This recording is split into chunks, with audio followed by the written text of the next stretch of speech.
آیت الکرسی کے اوپر پتہ چل جائے گا کہ اللہ کا علم کیسا ہے. اللہ تعالیٰ آیت الکرسی میں کہتے ہیں نا لہو ما فی السماوات و ما فی الارض، جو کچھ بھی آسمانوں اور زمینوں میں سب اس کے لیے، یعنی اس کے علم میں ہے، اس کے لیے ہے.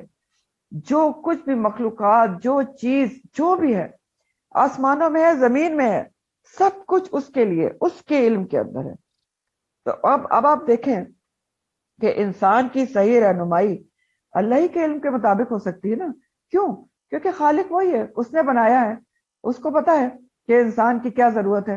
پھر انسان کے آغاز انجام کو بھی وہی جانتا ہے، ضروریات کو بھی وہی سمجھتا ہے کہ ظاہری ضروریات کیا ہیں اور مانوی ضروریات کیا ہیں.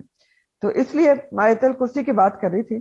اللہ تعالیٰ نے فرمایا کہ لہو ما فی السماوات و ما فی الارض، اس کا علم ایسا ہے کہ اس کو معلوم ہے کہ آسمانوں اور زمینوں میں کیا ہے.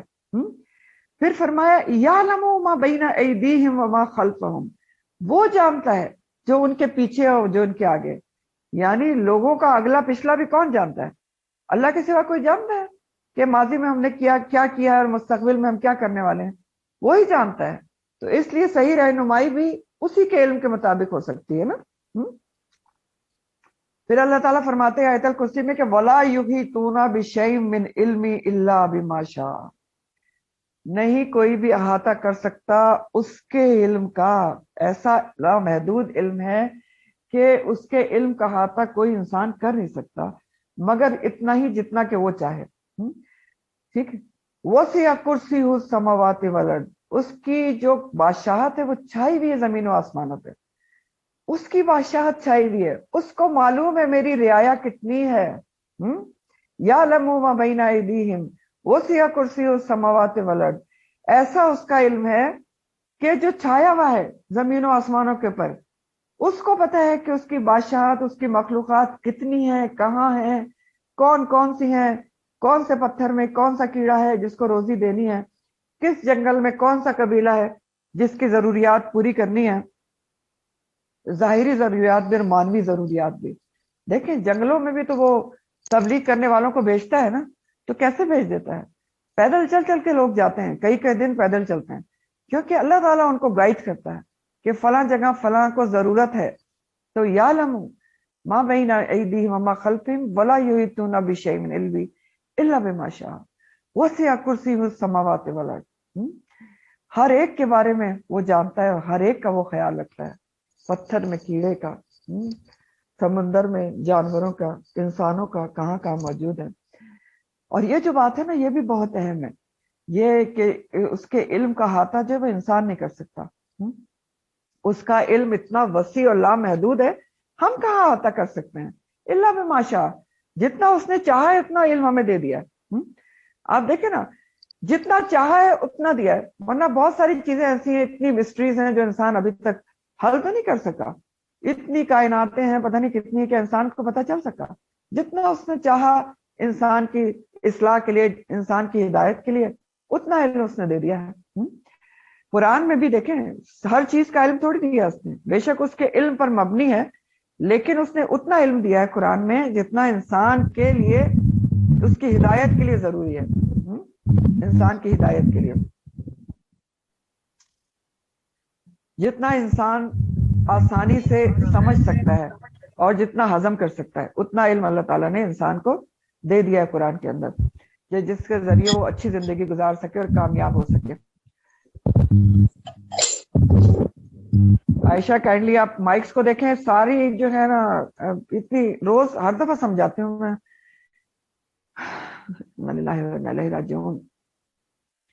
تو وہ بات کر رہی تھی اس بات پہ کہ وَلَا يُحِيطُونَ بِشَيْءٍ مِّنْ عِلْمِهِ إِلَّا بِمَا شَاءَ.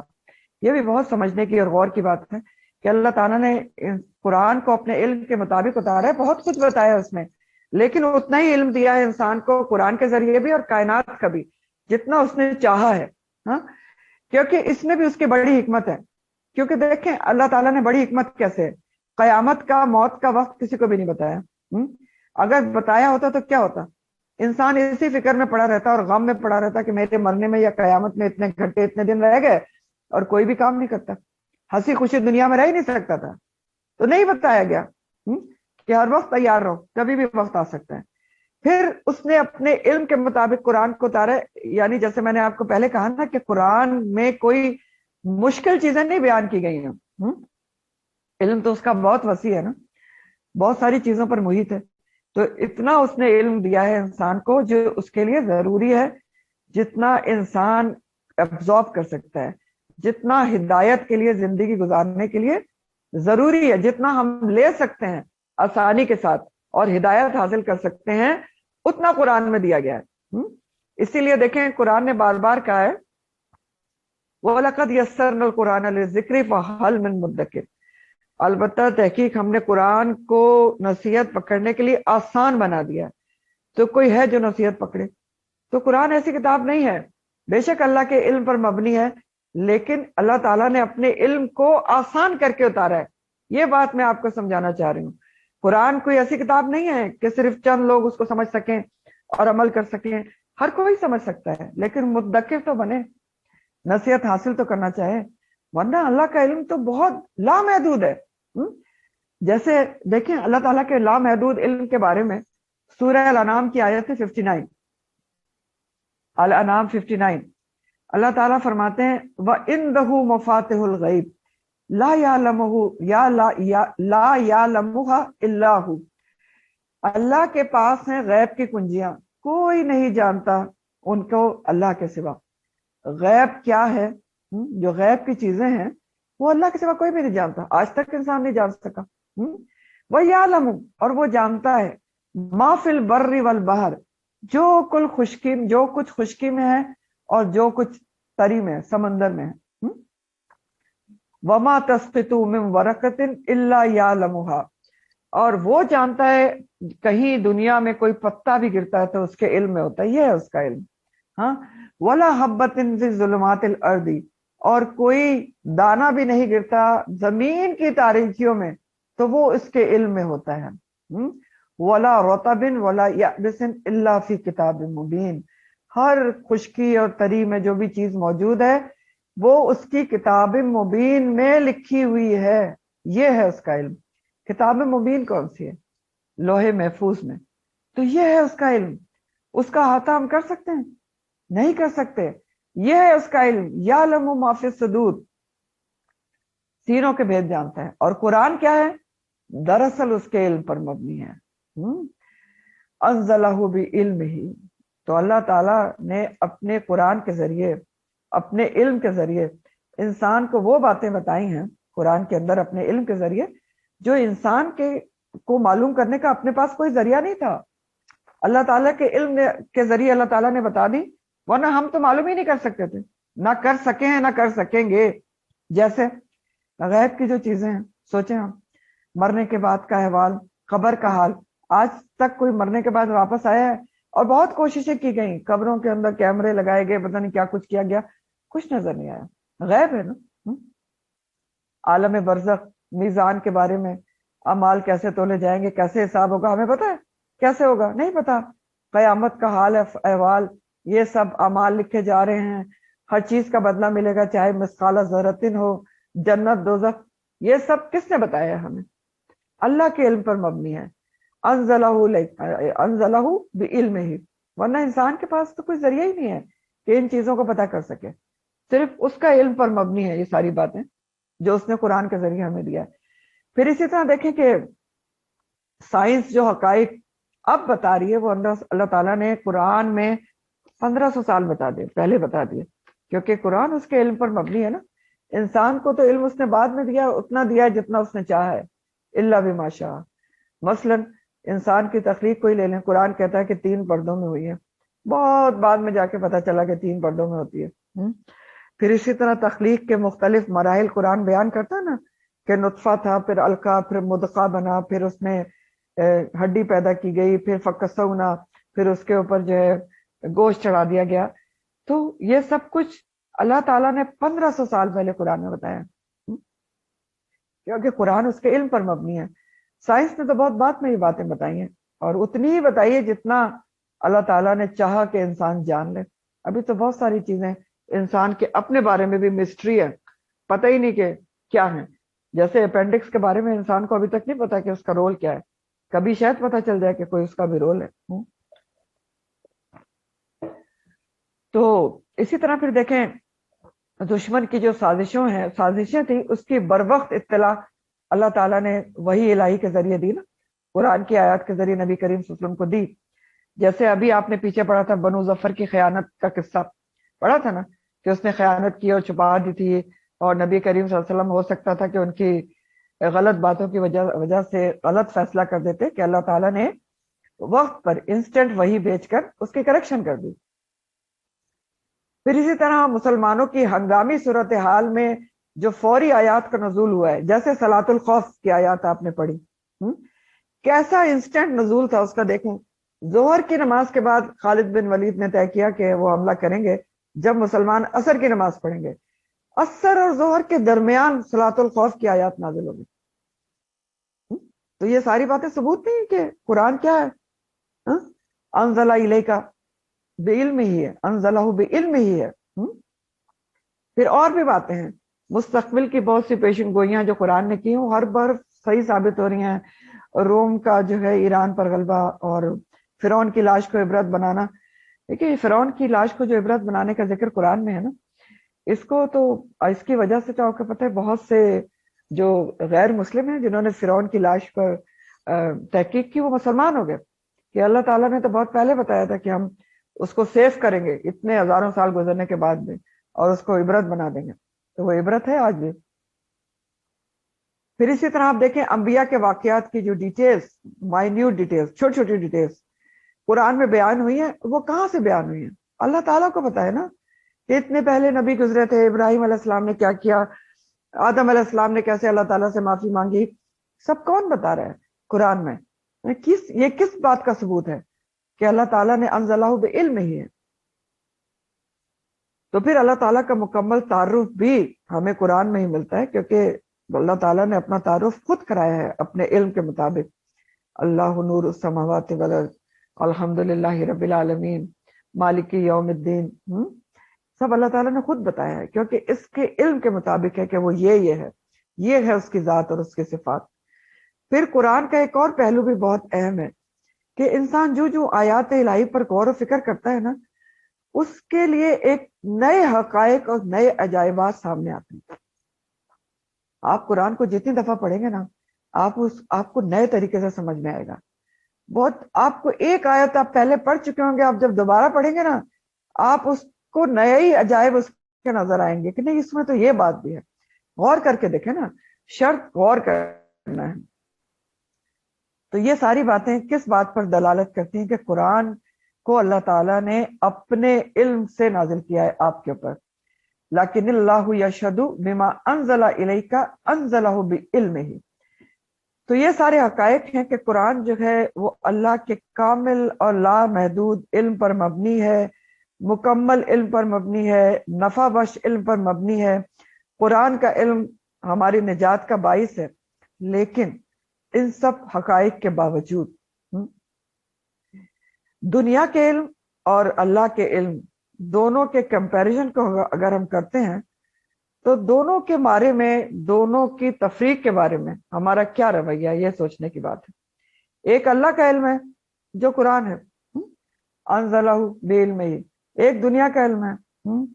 کیا ہمارا رویہ ہے دونوں کے علم کے بارے میں؟ دنیا کے علم کے لیے ہم کتنی محنت کرتے ہیں، سوچیں کتنی. ہم میں سے ہر کوئی پڑھا لکھا ہے الحمدللہ، کتنا پڑھا ہے، کتنی محنت کی ہے، کتنی زندگی کے سال دیے ہیں، کتنی راتیں جاگے ہیں، کتنی محنت کی ہے، کتنا پیسہ خرچ کیا ہے، کتنا وقت خرچ کیا ہے. اور جب اللہ کا علم ہم پڑھے ہوتے ہیں تو ہمیں تھوڑی سی محنت بھی مشکل لگتی ہے. ہم کہتے ہیں ہماری عمر نہیں، ہم کہتے ہیں ہمیں یاد نہیں ہوتا. اب ہماری عمر نہیں رہی ہے، پتہ نہیں ہزاروں بہانے ہوتے ہیں. تو ایسا ہم کیوں کرتے ہیں؟ ویسے سوچنے کی بات ہے نا. سوچے نا، ہم میں سے ہر کسی نے دنیا کا علم نہیں حاصل کیا ہے، محنتیں نہیں کی ہیں اس کے لیے. آپ نے لکھا نہیں ہے، کیا آپ نے پڑھا نہیں ہے، آپ نے تھیسس نہیں بنائے تھے، آپ نے سبمٹ نہیں کرائے تھے، آپ نے ایگزام نہیں دیے تھے، پیپرز نہیں دیے تھے. یہاں تو ہم قرآن کی بات کریں، چھوٹا سا ٹیسٹ دیں تو ہم کہتے ہیں ہم سے نہیں ہوتا. میں جو آپ کو ٹیسٹ دیتی ہوں نا، گنتی کے لوگ ہیں. یہ آپ لوگ ماشاءاللہ 250 لوگ فورم پہ موجود ہیں. اول تو کلاس میں بہت کم ہوتے ہیں، اور پتہ نہیں ریکارڈنگ پہ الحمدللہ سنتے ہو تو مجھے نہیں پتا. اور ٹیسٹ تو میرے خیال سے گنتی کے لوگ ہیں، شاید ہارڈلی 15 ہوں گے. تو ہم سے کیوں نہیں محنت ہوتی؟ سوچے نا، جگا رہی ہوں آپ کو، خود بھی جاگنے کی کوشش کر رہے ہیں کہ ہم دنیا کے لیے اتنی محنتیں کرتے ہیں، اللہ کا علم اتنا اس کے بارے میں ہم پڑھ رہے ہیں، اس کے لیے ہم سے محنت کیوں نہیں ہوتی آخر؟ جس کے ایک ایک لفظ پڑھنے پر 10 نیکیاں، اس کے لیے محنت کیوں نہیں ہوتی؟ کیوں نہیں ہوتی؟ پھر اسی طرح دیکھیں، ایک اور بھی اس میں پوائنٹ ہے کہ اگر کسی کو بتایا جائے نا، حدیث یہ کہتی ہے کہ اس چیز میں بڑا فائدہ ہے، قرآن یہ کہتا ہے اس چیز میں بڑا فائدہ ہے، تو اس طرح سے ریسپانس نہیں آتی۔ اگر آگے میں یہ بتاؤں نا کہ یہ لیٹسٹ ریسرچ یہ ہے، تو فوراً لوگ الرٹ ہو جاتے ہیں۔ تو ہم کس کو زیادہ اہمیت دیتے ہیں؟ سوچیں ذرا ہم بیٹھ کے، ایک اللہ کا علم ہے، ایک دنیا کا علم ہے۔ تو بہرحال اللہ کا علم وہ علم ہے جس کی وسعتوں، جس کی رفتوں، جس کو بلندیوں کو انسانی عقل پہنچ ہی نہیں سکتی۔ اس لیے ہمارے لیے کیا حکم ہے کہ بس ہم سمینا وہ عطا نہ کریں، کہ جو اس نے کہہ دیا اس کے پر عمل کر لیں۔ اور یہ بھی یاد رکھیں، جو کچھ انسان ایجادیں کرتا ہے نا، انوینشن کرتا ہے، وہ بھی اسی کا دیا ہوا علم ہے۔ انسان تو کچھ بھی نہیں کر سکتا۔ وَلَا يُحِيطُونَ بِشَيْءٍ مِّنْ عِلْمِهِ إِلَّا بِمَا شَاءَ، وہ چاہتا ہے تو انسان انوینشن کرتا ہے۔ تو بہرحال اس آیت میں دراصل کیا کیا جا رہا ہے؟ نبی کریم صلی اللہ علیہ وسلم کی رسالت اور قرآن کی صداقت کا ثبوت اللہ تعالیٰ دے رہے ہیں کہ تم جو بھی باتیں کرتے رہو، یاد رکھو لیکن اللہ، لیکن اللہ تعالیٰ وہ گواہی دے رہا ہے کہ جو بھی اس نے نازل کیا ہے آپ کی طرف، انزلہ بعلمہ، وہ اس نے اپنے علم کے ساتھ نازل کیا ہے۔ قرآن کیا ہے؟ اللہ کا علم ہے۔ والملائکۃ یشہدون، اور فرشتے بھی گواہی دیتے ہیں کس چیز کی؟ کہ قرآن جو ہے وہ اللہ کے علم پر مبنی ہے۔ تو فرشتے کیوں گواہی دیتے ہیں؟ کیونکہ فرشتہ ہی تو لے کر آتا تھا قرآن، اس کو بھی تو پتا ہے نا۔ اور پھر اس لیے بھی فرشتوں کی گواہی کا ذکر ہے کیونکہ فرشتے کیا ہیں؟ مدبرات الامر ہیں، اللہ کے حکم سے تمام کام انجام دیتے ہیں۔ تو ان کو پتا ہے کہ اللہ تعالیٰ نے قرآن میں کس کس چیز کا حکم دیا ہوا ہے۔ تو فرشتے جو ہیں نا، وہ سنتے بھی ہیں اور لکھتے بھی ہیں، یہ سب تو ہمیں پتا ہے۔ لکھ رہے ہیں نا کرامن کاتبین، سنتے ہیں تو لکھتے ہیں نا۔ ہمارے منہ سے ایک لفظ بھی نہیں نکلتا، ما یلفظ من قول الا لدیہ رقیب عتید، تو وہ لکھ لیا جاتا ہے۔ اور اس آیت سے یہ بھی پتا چل رہا ہے کہ فرشتے گواہی بھی دیتے ہیں اور گواہی دیں گے بھی۔ تو فرشتے بھی گواہی دیتے ہیں۔ پہلے اللہ تعالیٰ نے گواہی دی کہ اللہ کے علم کے مطابق قرآن اترا ہے، اور اگر فرشتے نہ بھی گواہی دیں تو وہ کفا باللہ شہیدا، اللہ کی گواہی کافی ہے۔ کہ اللہ تعالیٰ اگر گواہی دے رہے ہیں کہ اس نے رسول اور کتاب کو اپنے علم کے مطابق بھیجا ہے، تو اور کسی کی گواہی کی ضرورت نہیں ہے۔ اس کی گواہی سب سے بڑی ہے، اس کے بعد کسی کی گواہی کی کیا ضرورت ہے؟ سورہ الانعام آیت نمبر 19 میں آتا ہے، الانعام 19، اللہ تعالیٰ فرماتے ہیں قل ای شیء اکبر شہادہ، ان سے پوچھیں کہ گواہی کے لحاظ سے کون سی چیز سب سے بڑی ہے؟ قل اللہ شہید، آپ کہہ دیں کہ اللہ تعالیٰ کی گواہی جو ہے سب سے بڑی ہے، بینی و بینکم، تمہارے درمیان اور میرے درمیان۔ اور اللہ تعالیٰ کی گواہی کیا ہے تمہارے درمیان اور میرے درمیان؟ کہ وَأُوحِیَ إِلَيَّ هَذَا الْقُرْآنِ، کہ یہ قرآن وحی کیا گیا ہے میری طرف، لِأَنذِرَكُمْ، تاکہ میں خبردار کروں بھی ساتھ اس کے، وَمَن بَلَغَ، اور جس تک پہنچے۔ ٹھیک ہے، تو اللہ تعالیٰ کی گواہی سب سے بڑی ہے کہ اللہ تعالیٰ گواہی دے رہے ہیں کہ یہ قرآن اللہ تعالیٰ نے نبی کریم صلی اللہ علیہ وسلم کی طرف نازل کیا ہے اپنے علم کے مطابق، تاکہ وہ لوگوں کو خبردار کریں، لِأَنذِرَكُمْ بِهِ وَمَن بَلَغَ، اور جہاں تک پہنچے۔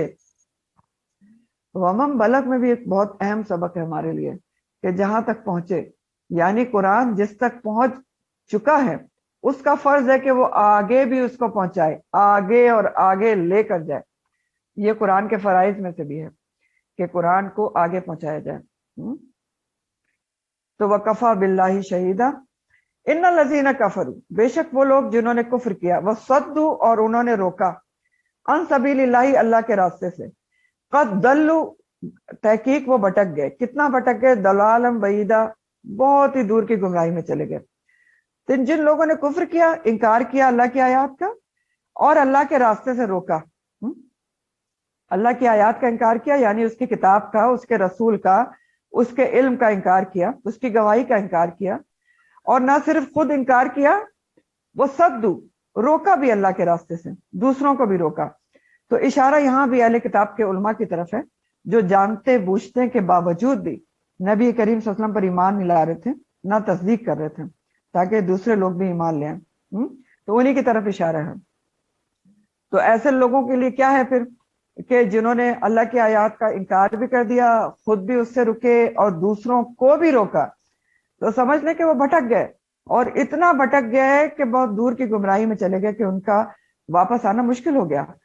کیوں واپس آنا مشکل ہو گیا؟ کیونکہ دیکھیں ایک تو ان کا جرم ڈبل ہے، دوہرا جرم ہے نا، ایک تو خود بھی رک رہے ہیں، دوسروں کو بھی روک رہے ہیں، تو ظاہر ہے ناقابل معافی جرم ہو گیا، تو واپس آنا مشکل ہے۔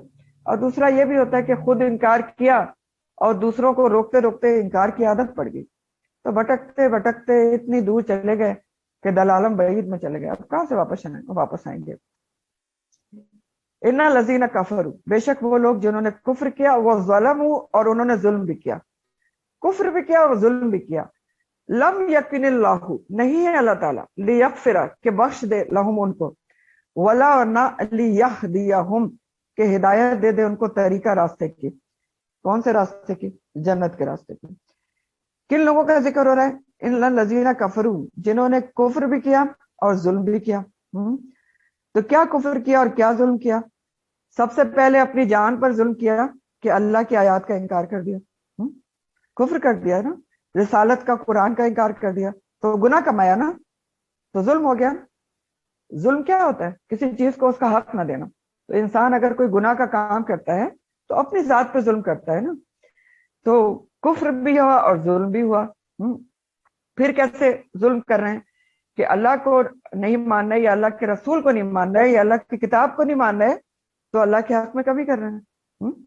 تو اس طرح بھی ظلم ہو گیا، اللہ کے ساتھ ظلم ہو گیا کہ اللہ کو اس کا حق نہیں دے رہے۔ پھر جو لوگوں کو اللہ کے راستے سے روک رہے ہیں، یہ انہی کا ذکر ہے یہود علماء کے خاص کانٹیکس میں، کہ جو نہ خود ایمان لا رہے ہیں، لوگوں کو بھی روک رہے ہیں حق نہ بتا کر، تو یہ لوگوں کے ساتھ ظلم کر رہے ہیں کہ اگر بتاتے تو وہ ایمان لاتے اور جہنم سے بچ جاتے۔ تو ایسے جو لوگ ہیں ان کو اللہ تعالیٰ دنیا میں ان کے لیے ہدایت کا سامان نہیں کرے گا، ان کو جنت کا راستہ نہیں دکھائے گا، اور آخرت میں کیا ہوگا؟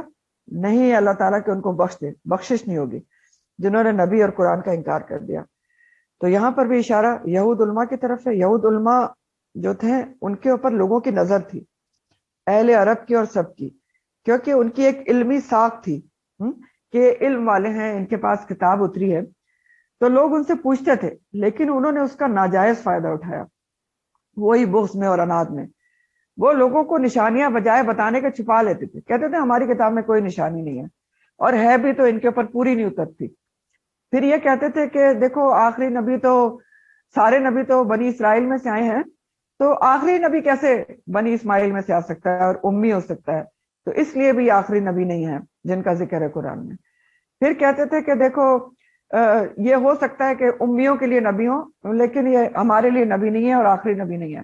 تو بہت ساری باتیں کر کے الٹی سیدھی لوگوں کو اللہ کے راستے سے روکتے تھے، تو ظلم کرتے تھے۔ اگر بتا دیتے تو بہت سارے لوگ ایمان لے آتے۔ تو ان کے اس اللہ کی راہ سے روکنے کی وجہ سے اور رکنے کی وجہ سے یہ تھا ان کا ظلم اور یہ تھا ان کا انکار۔ اس کی وجہ سے کیا ہوا کہ ان کی مغفرت اور ہدایت کی کوئی امید نہیں۔ نہ اللہ تعالیٰ دنیا میں ان کی ہدایت کا سامان کرے گا، کیونکہ وہ خود ہدایت چاہتے ہی نہیں نا۔ لیادیم طریقہ، وہ ہدایت کے جنت کے طریقے پہ راستے پر چل ہی نہیں رہے، طریق راستے کو کہتے ہیں نا۔ تو جب خود نہیں چل رہے تو پھر کیسے اللہ تعالیٰ ان کی ہدایت کا سامان کرے گا، اور کیسے مغفرت ہوگی؟ جس راستے پہ چل رہے ہیں نا، پھر پہنچے گی بھی اسی جگہ جس راستے پر وہ چلنا چاہ رہے ہیں اور جس راستے پر چل رہے ہیں۔ تو کس راستے پہ چل رہے ہیں؟ جہنم کے طریقے پہ راستے پہ چل رہے ہیں، انکار کر کے، نشانیوں کو چھپا کے، نہ خود ایمان لا رہے ہیں نہ ایمان لانے دے رہے ہیں۔ الا طریقہ جہنم، جہنم کے طریقے کے اوپر چل رہے ہیں، راستے کے اوپر چل رہے ہیں۔ تو جس راستے پہ چل رہے ہیں وہیں پہنچیں گے، جہنم میں پہنچیں گے، خالدین فیہا، ہمیشہ رہنے والے ہیں اس میں، ابدا، ہمیشہ ہمیشہ، ہمیشہ ہمیشہ جہنم میں رہیں گے۔ تو یہاں اور وَكَانَ ذَلِكَ عَلَى اللَّهِ يَسِيرًا، اور یہ بات اللہ تعالیٰ پر بہت آسان ہے۔ کون سی بات؟ اللہ تعالیٰ پر بہت آسان ہے۔ یہ بات اللہ تعالیٰ پر بہت آسان ہے کہ جو جس راستے پر چلنا چاہتا ہے